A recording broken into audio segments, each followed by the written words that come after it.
नमस्ते भारत के सभी बच्चों, कैसे हैं आप लोग। आशा करता हूँ आप लोग स्वस्थ हैं, ठीक है। मैं रौनक झा स्वागत करता हूँ आपके अपने YouTube चैनल विज्ञान विस्तार पर। तो चलिए शुरू करते हैं बेसिक से बिलियंस तक का सफर। आज हम करने जा रहे हैं Maharashtra state board class 10 science 2 का chapter number 2 life process in living organism part 1 का तीसरा लेक्चर। यस दोस्तों, मैंने 2 लेक्चर ऑलरेडी अपलोड कर दिया है। और अगर आपने वो 2 लेक्चर्स को नहीं देखा है तो इट्स माय पर्सनल रिक्वेस्ट कि पहले आप वो 2 लेक्चर्स को देखेंगे एंड फिर इस लेक्चर को देखेंगे। और किसी ने या फिर बहुत सारे बच्चों ने मेरा दोनों लेक्चर देख लिया होगा तो वो मेरे साथ ये तीसरे लेक्चर को शुरू करेंगे। लास्ट टाइम हमने क्या किया था वो एक बार क्विक रिवीजन कर लेते हैं। लास्ट टाइम हमने कंपोनेंट ऑफ फूड न्यूट्रिएंट्स के बारे में पढ़ा था। न्यूट्रिएंट्स दो तरह का होता है, macro nutrient and micro nutrient. Macro nutrient ऐसे न्यूट्रिएंट होते हैं जो लार्ज अमाउंट में चाहिए होते हैं हमारे शरीर को। माइक्रो न्यूट्रिएंट ऐसे न्यूट्रिएंट होते हैं जो स्मॉल अमाउंट में चाहिए होते हैं हमारे शरीर को। हमने मैक्रो न्यूट्रिएंट में फैट्स की बात की थी, माइक्रो न्यूट्रिएंट में हमने विटामिन की बात की थी, फाइबर्स की बात की थी, एंड इन सबको छोड़ के हमने लास्ट में डिस्कस किया था वाटर के बारे में। वाटर भी एक न्यूट्रिएंट है। मैंने लास्ट क्लास में बताया था कि water is a very essential nutrient. Yes दोस्तों, मैंने बताया था। अगर आपने देखा नहीं है पिछला वीडियो तो प्लीज पहले पिछला वीडियो देखे फिर ये वीडियो देखे। अब हम आगे बढ़ते हैं और आगे बात करते हैं फूड की। सर फिर से फूड की बात करते हैं? हाँ जी बेटा, आप फूड की बात करेंगे लेकिन उसके कंपोनेंट की नहीं। फूड प्रोड्यूस कौन करता है वो पढ़ेंगे। फूड बनाता कौन है, फूड बनाता कौन है वो पढ़ेंगे। तो आप कहेंगे कि हाँ ये तो कितना सिंपल आंसर है सर, फूड तो हमारी मम्मी बनाती है, खाना हमारी मम्मी बनाती है। लेकिन बेटा हम इस पूरी दुनिया की बात कर रहे हैं। इस पूरी दुनिया के ऊपर जो फ्रूट्स है, वेजिटेबल्स है जो हम कंज्यूम करते हैं, वो फ्रूट्स एंड वेजिटेबल कौन बनाता है? वो भी तो फूड है। वो कौन बनाता है? तो आप में से अधिकतम बच्चे ये आंसर कर रहे होंगे सर प्लांट बनाता है। कौन बनाता है? प्लांट बनाता है, राइट। प्लांट बनाता है। और प्लांट से कैसे अपना खाना बनाता है? तो वो एक प्रोसेस करता है जिसे हम कहते हैं फोटोसिंथेसिस। जिसे हम क्या कहते हैं? फोटोसिंथेसिस। फोटोसिंथेसिस करके प्लांट अपना खाना खुद बनाता है। और जब कभी भी कोई ऑर्गेनिज्म अपना खाना खुद बनाता है तो उसे हम कहते हैं ऑटोट्रॉफ्स। क्या कहते हैं? ऑटोट्रॉफ्स। क्या पढ़ा हमने? फूड कौन बनाता है? तो फूड का मेन प्रोड्यूसर इस पूरे अर्थ के ऊपर है प्लांट। प्लांट अपना खाना खुद बनाता है, साथ में ही वो अलग अलग ऑर्गेनिज्म के लिए भी फूड बनाता है। प्लांट अपना खाना खुद कैसे बनाता है और दूसरों के लिए भी कैसे बनाता है? तो by performing photosynthesis. Plant perform photosynthesis. Photosynthesis करके they prepare their own food. वो अपना खाना खुद बनाते हैं। और जब कोई भी ऑर्गेनिज्म अपना खाना खुद बनाता है तो उसे हम कहते हैं ऑटोट्रॉफ्स। क्या कहते हैं? ऑटोट्रॉफ्स। अब प्लांट एक बॉडी है ना, प्लांट भी तो एक लिविंग ऑर्गेनिज्म है, तो उसके अंदर भी कई सारे तरह के काम हो रहे होंगे, कई तरह के फंक्शन हो रहे होंगे। तो वो फंक्शन को परफॉर्म करने के लिए प्लांट ने जो खाना बनाया है ना बाय परफॉर्मिंग फोटोसिंथेसिस, वो खाने को वो सप्लाई कर देगा in their body for performing different function. अलग अलग तरह के फंक्शन को परफॉर्म करने के लिए। एंड उसके बाद अगर प्लांट के अंदर कुछ खाना बच जाता है, तो प्लांट उसको स्टोर कर देता है। स्टोर कर देता है in different part of their body. Different parts of their body. Sir कौन से पार्ट में स्टोर करता है? जरा डिटेल में बताओ तो बता देता हूं। रूट में स्टोर करता है, स्टेम्स में करता है, लीव्स में करता है और फ्रूट्स में करता है। ठीक है, फ्रूट्स में करता है। अब यही सारे चीज को हम कंज्यूम करते हैं, हम फीड करते हैं, हम कंज्यूम करते हैं। ह्यूमन यही सारे चीज को क्या करता है, कंज्यूम करता है। क्या करता है बेटा, कंज्यूम करता है। कौन करता है, ह्यूमंस और अलग अलग तरह के एनिमल्स। वो डिपेंडेंट है, निर्भर है प्लांट के ऊपर अपने खाने के लिए। और जब कभी भी कोई ऑर्गेनिज्म दूसरे ऑर्गेनिज्म के ऊपर निर्भर रहता है अपने खाने के लिए, तो उसे कहा जाता है हेट्रोट्रॉप्स। क्या कहा जाता है, हेट्रोट्रॉप्स। और हम क्या है बेटा, हेट्रोट्रॉप्स। क्या है बेटा, हेट्रोट्रॉप्स। समझ में आती है क्या इतनी बात। मैंने क्या कहा लास्ट टाइम, हमने पढ़ा था फूड के अंदर के कंपोनेंट न्यूट्रिएंट्स के बारे में। इस क्लास में हमने पढ़ा कि फूड बनाता कौन है। तो फूड बनाता कौन है, प्लांट। प्लांट कैसे बनाता है, बाय परफॉर्मिंग फोटोसिंथेसिस। वो अपना खाना खुद बनाता है। और जब कभी भी कोई ऑर्गेनिज्म अपना खाना खुद बनाता है तो उसे हम कहते हैं ऑटोट्रॉफ्स। और खाना बनाने के बाद उसके बॉडी के अंदर अलग अलग तरह के फंक्शन परफॉर्म होते हैं। तो उस फंक्शन को करने के लिए वो कुछ फूड को यूटिलाइज करता है। और उसके बाद जो फूड बच जाते हैं वो उसको स्टोर कर देता है into different part of their body, such as root, stems, leaf and fruits. फिर बाद में इसी सब को कंज्यूम करते हैं डिफरेंट एनिमल्स। और अलग एनिमल्स अगर एक दूसरे मतलब एक ऑर्गेनिज्म अगर दूसरे ऑर्गेनिज्म के ऊपर निर्भर है, डिपेंडेंट है अपने खाने के लिए, तो उसे कहा जाता है हेट्रोट्रॉफ। आसान है, सिंपल है, सारी चीजें क्लियर है। कुछ डाउट है इसमें, नहीं होनी चाहिए डाउट, ठीक है, समझ में आ गया। अब आगे बढ़ते हैं और आगे बात करते हैं एनर्जी प्रोडक्शन की। किसकी बात करते हैं, एनर्जी प्रोडक्शन की। एनर्जी प्रोडक्शन की भाई बहुत ही इंपॉर्टेंट है एनर्जी प्रोडक्शन।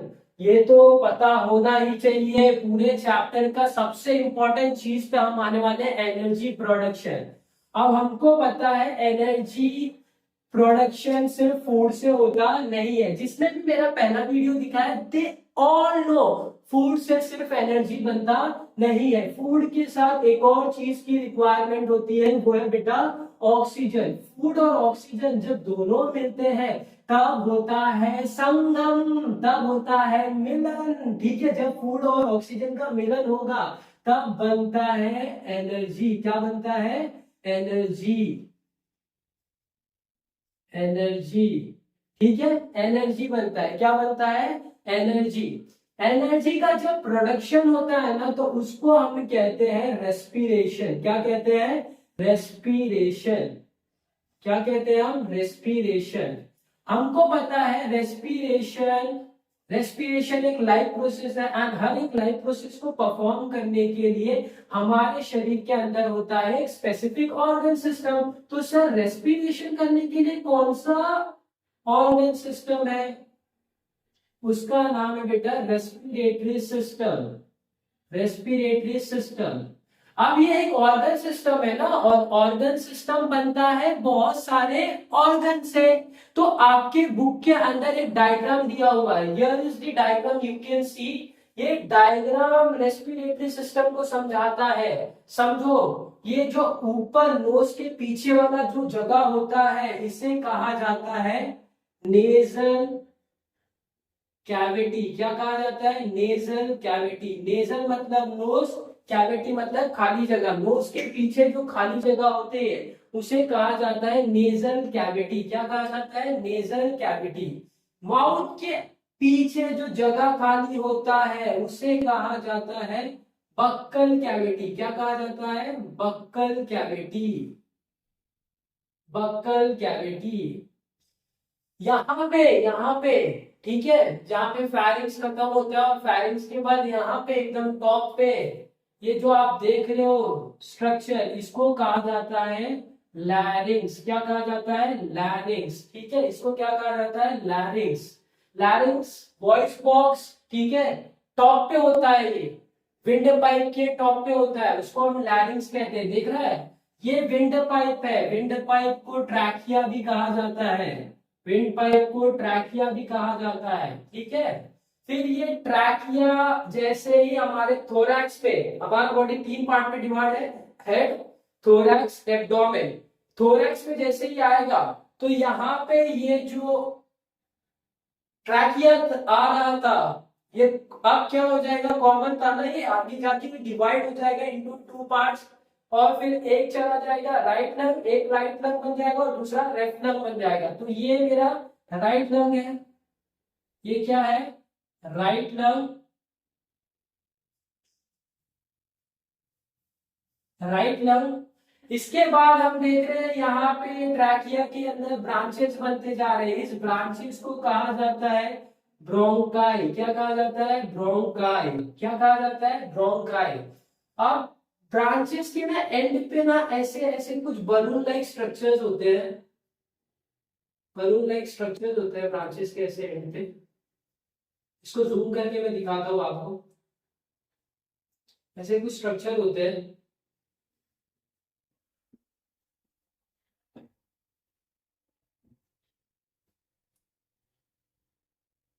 इसको कहा जाता है एल्व्यूलाई। क्या कहा जाता है, एल्व्यूलाई। क्या कहा जाता है, एल्व्यूलाई। समझ में आया क्या। और फिर बाद में थोरैक्स को जो एब्डोमेन नीचे वाले पार्ट से अलग करता है ना, उसको हम कहते हैं डायफ्राम। क्या कहा था, डायफ्राम। क्या कहा जाता है, डायफ्राम। समझ में आया क्या, क्लियर है, पूरा लेवलिंग समझा दिया मैंने। तो रेस्पिरेटरी सिस्टम मैंने आप लोग को ऑलमोस्ट समझा दिया। रेस्पिरेटरी सिस्टम में नेजल कैविटी आता है, फिर बाद में यहाँ पे ट्रैकिया आता है, ट्रैकिया के बाद ब्रोंकाइस, ब्रोंकाइस के बाद एल्वुलाई।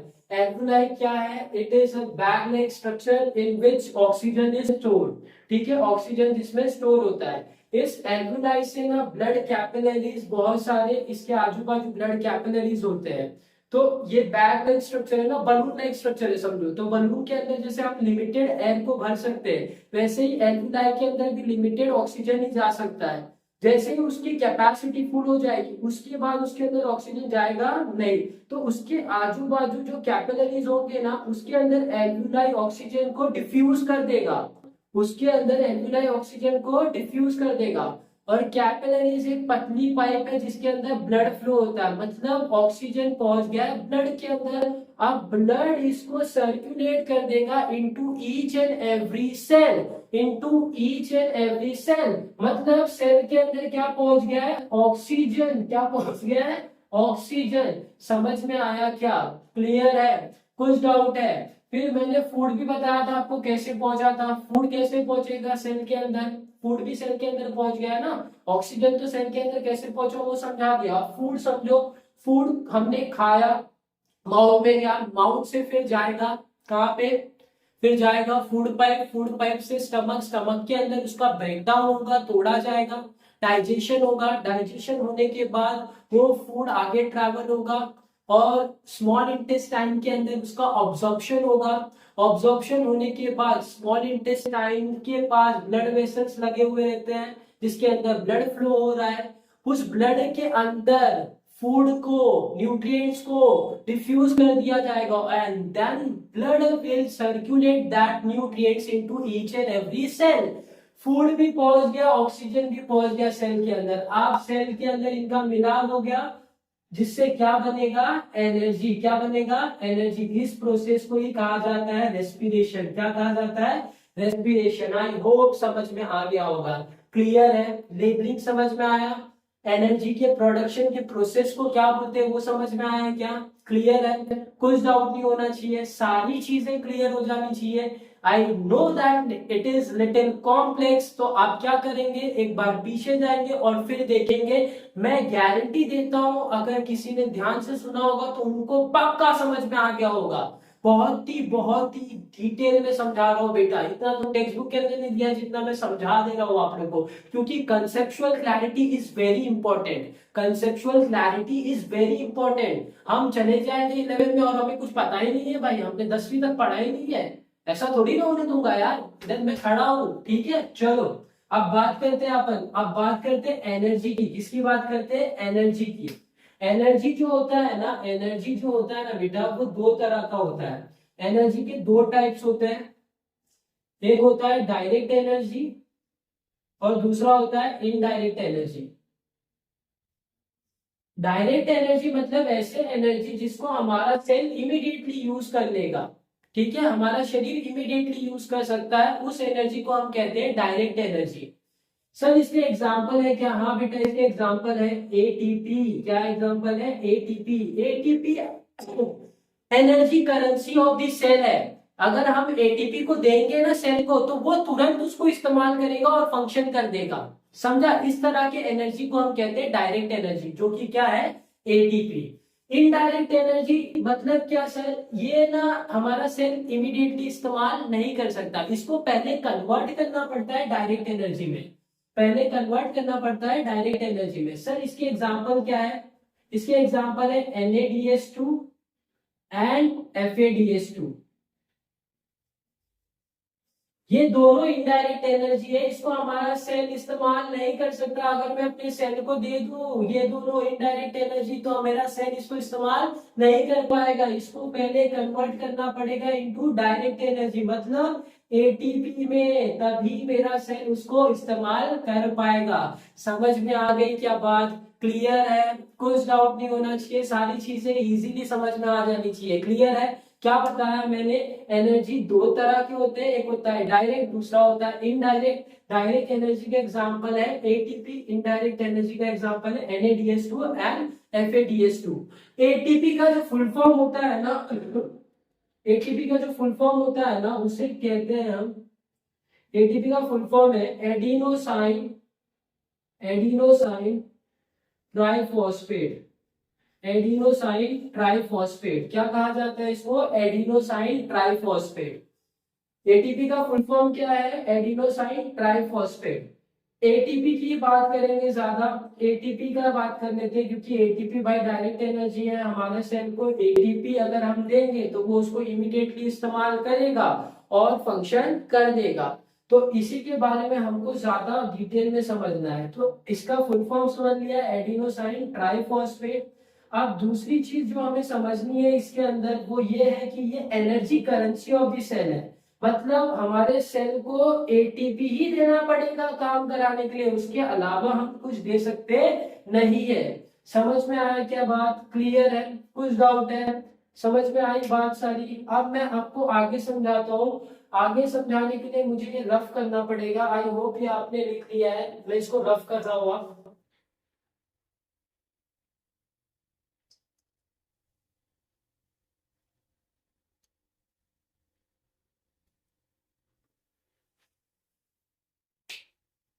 अब एटीपी की बात करते हैं, तो मैंने क्या कहा? एटीपी जो है, एटीपी जो है उसको,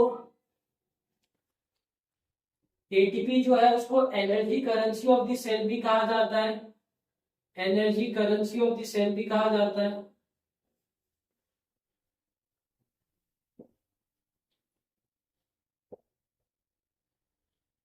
energy currency of the cell भी कहा जाता है। सेकेंडली, एटीपी जो है ना, वो इसके अंदर एटीपी, एटीपी जो है ना वो समझो कि डायरेक्ट एनर्जी है। मैंने बताया आपको, मॉलिक्यूल आपको बना के बताओ, मॉलिक्यूल अगर मैं आपको समझाऊं,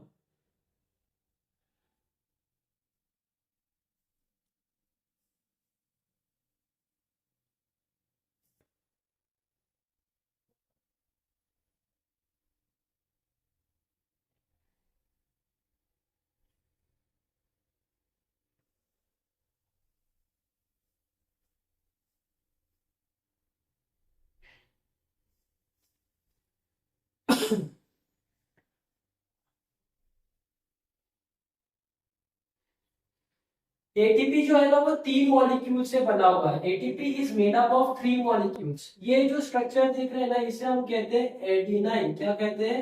एडिनाइन। एडिनाइन क्या है सर? ये एक नाइट्रोजीनियस बेस है। क्या है? Nitrogenous base. एडिनाइन एक नाइट्रोजीनियस बेस है। इसके बाद हम देख रहे हैं यहाँ पे 5 कार्बन मॉलिक्यूल, 5 कार्बन एक स्ट्रक्चर है, उसको हम कहते हैं पेंटोस शुगर। क्या कहते हैं? Pentose sugar.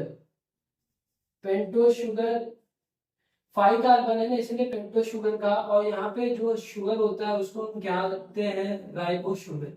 Ribose sugar, ribose, ribose sugar. और यहाँ पे हम देख रहे हैं ये तीन फॉस्फेट ग्रुप प्रेजेंट है, इसीलिए हम इसको कहते हैं ट्राइफॉस्फेट। क्या कहते हैं? ट्राइफॉस्फेट। एडिनिन और जब राइबोस जुड़े हुए हैं ना, ज्वाइंट है ना, इसी के लिए इसको टुगेदर कहा जाता है एडिनोसाइन। क्या कहा जाता है? एडिनोसाइन। और 3 फॉस्फेट ग्रुप है, इसी के लिए इसको क्या कहा जाता है? Adenosine triphosphate. एडिनोसाइन ट्राइफॉस्फेट समझ में आ जाना चाहिए, ये मॉलिक्यूल की बात कर रहा हूँ। आप पूरे एटीपी के अंदर एनर्जी स्टोर होता नहीं है। ये जो आप देख रहे हो ना, फॉस्फेट फॉस्फेट ग्रुप के बीच में जो बॉन्ड है, फॉस्फेट फॉस्फेट ग्रुप के बीच में जो बॉन्ड है, उसके अंदर एनर्जी ट्रैप है। उसके अंदर एनर्जी क्या है? ट्रैप है। तो अगर मुझे एनर्जी का प्रोडक्शन कराना है, एनर्जी निकालना है, तो मुझे इस बॉन्ड को क्या करना पड़ेगा? तोड़ना पड़ेगा, ब्रेक करना पड़ेगा, तब एनर्जी का प्रोडक्शन होगा, एनर्जी निकलेगी, एनर्जी निकलेगी। समझ में आ रही है क्या बात? तो मैंने क्या कहा, पूरे एटीपी के अंदर, पूरे एटीपी के अंदर एनर्जी स्टोर नहीं होता। एनर्जी स्टोर होता है फॉस्फेट फॉस्फेट बॉन्ड के बीच में। तो अगर एनर्जी निकालना है तो इस फॉस्फेट फॉस्फेट बॉन्ड को तोड़ना है, और जैसे ही हम इस फॉस्फेट फॉस्फेट बॉन्ड को तोड़ेंगे, फॉस्फेट और फॉस्फेट के बीच में जो बॉन्ड है उसको तोड़ेंगे, तो निकलेगा भाई एनर्जी। क्या निकलेगा? एनर्जी। समझ में आ गई क्या बात? क्लियर है? कुछ डाउट नहीं होना चाहिए, समझ में आ जानी चाहिए सारी बातें। तो यहाँ पे हमारा एनर्जी समझ के हो गया। अब हम बात करते हैं, इसका फुल फॉर्म आप लोग को मालूम होना चाहिए। इसका फुल फॉर्म मैं बता दे रहा हूँ। NaDH2 का, NaDH2 का फुल फॉर्म, NaDH का फुल फॉर्म बता देता हूँ आप लोग को। Nicotine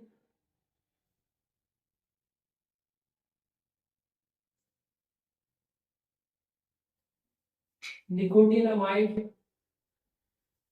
dinucleotide, nicotinamide dinucleotide, nicotinamide adenine dinucleotide है, ठीक है। निकोटिनामाइड एडिनाइन डाइन्यूक्लियोटाइड, समझ में आया क्या?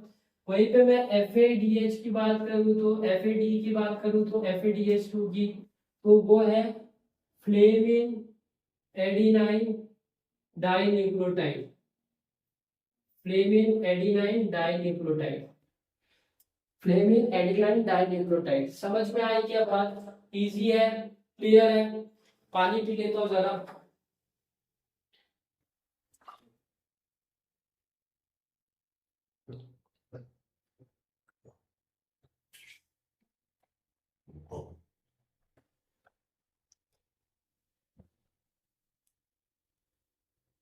तो यहाँ पे ये सारी चीजें क्लियर हो गई रहेगी, आई होप सो, ठीक है। समझ में आ गई रहेगी सारी चीजें। आगे बढ़ते हैं और आगे बात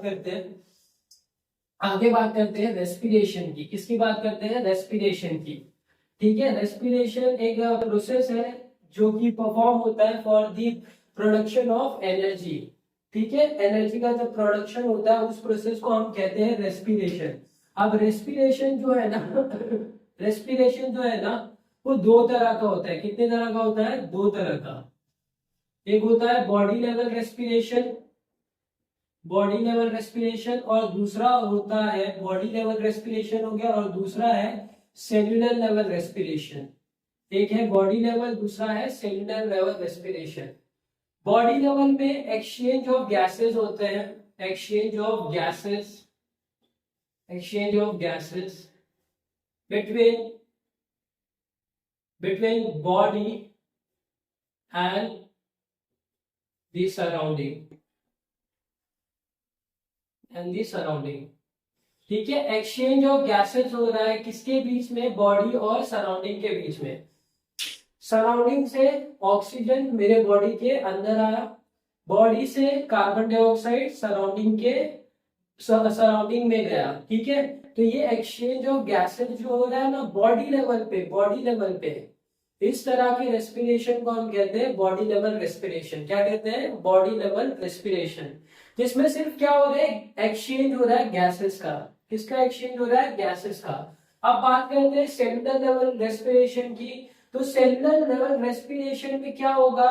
डाइजेस्टिव सिस्टम से डाइजेशन होने के बाद फूड ब्लड के थ्रू सेल में आएगा, फिर रेस्पिरेटरी सिस्टम के थ्रू ऑक्सीजन ब्लड, और रेस्पिरेटरी सिस्टम के थ्रू ऑक्सीजन ट्रैवल करेगा, और फिर ब्लड उसको सर्कुलेट कर देगा into each and every cell.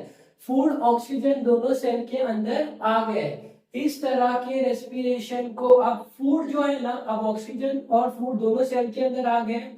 Food को अब ऑक्सीजन ऑक्सीडाइज करेगा, क्या करेगा, ऑक्सीडाइज करेगा, मतलब इसको तोड़ेगा, इसको क्या करेगा, तोड़ेगा, और फिर एनर्जी का प्रोडक्शन होगा। इस तरह के रेस्पिरेशन को कहा जाता है सेलुलर लेवल रेस्पिरेशन। क्या कहा जाता है, सेलुलर लेवल रेस्पिरेशन। अब सेलुलर लेवल रेस्पिरेशन में ना ऑक्सीजन इन्वॉल्व भी हो सकता है, ऑक्सीजन इज इन्वॉल्व।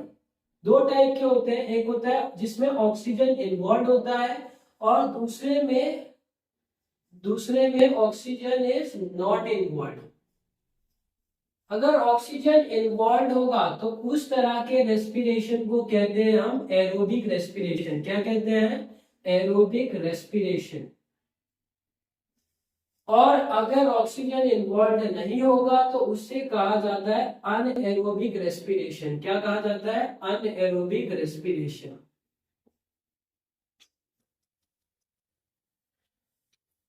तो यहाँ पे ही आज हम क्लास खत्म करते हैं। नेक्स्ट क्लास में हम एरोबिक रेस्पिरेशन और अनएरोबिक रेस्पिरेशन को डिस्कस करेंगे। क्लियर है, कुछ डाउट नहीं होना चाहिए। तो इस क्लास में हमने क्या पढ़ा, एक बार फटाक से रिवीजन कर लेते हैं। सबसे पहले हमने पढ़ा कि फूड बनाता कौन है, तो हमको पता है प्लांट बनाता है। प्लांट कैसे बनाता है, बाय परफॉर्मिंग फोटोसिंथेसिस। फोटोसिंथेसिस करने के बाद प्लांट अपना खाना खुद बनाता है, और जब कभी भी कोई ऑर्गेनिज्म अपना खाना खुद बनाता है तो उसे ऑटोट्रॉफ्स कहा जाता है, राइट। फिर उसके बाद हमने पढ़ा कि प्लांट उस फूड को इस्तेमाल करता है क्योंकि उनके अंदर भी फंक्शन होते हैं, और जो फूड बच जाता है वो फूड को वो स्टोर कर देता है into different part of their bodies. फिर बाद में उसको कंज्यूम करते हैं humans and other animals on this earth, right. और हम कंज्यूम कर रहे हैं तो इसीलिए हमको हेटेरोट्रॉफ कहा जाता है। फिर मैंने आपको बताया था कि एनर्जी के प्रोडक्शन के बारे में हमने पढ़ा था, लिविंग ऑर्गेनिज्म के अंदर एनर्जी प्रोडक्शन कैसे होती है।